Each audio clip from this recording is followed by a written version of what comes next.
ema na ababa Esther oye enna oyare awohia emwa sika 110,000 Ghana cedis ede de wohia sanse yesi brain tumor na ha no so tumi kokoma beye nanie na wontumi emma ye ntoboa ene adesre na Esther ede to anim so wohia moa ntomafo nyina emwa no.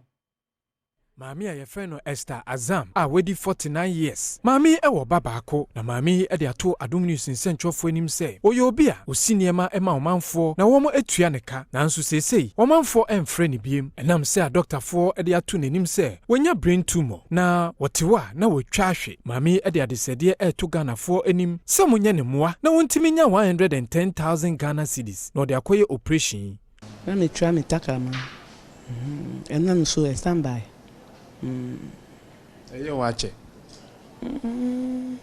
March. I started March. At my hospital. Hospital na bibia na yes test bibia almost some trauma. I'm operation. I'm seeing my mama comfort.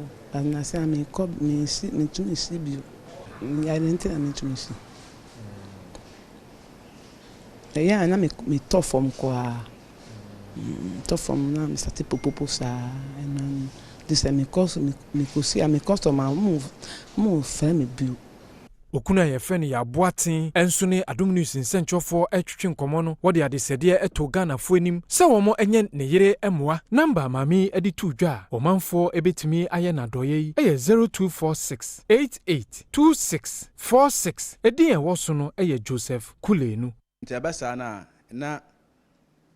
chi na ma wrashe no nti asese se ma wrashe ni sana na me store mu nti me store mu sana nti mutumi ye den ebobọ ne sa akọ off sabe no yakọ ho na yakọ ho nso no doctor no mo hwe no nti sisi no ye besa adofo ni se sisi wo aka wakoma se se yale na aka me yele no yale ketwa yale we me chisa ya bon kasa me ne chisa bon kasa still yale nko nti maka cha adofo se omo ye yamboa.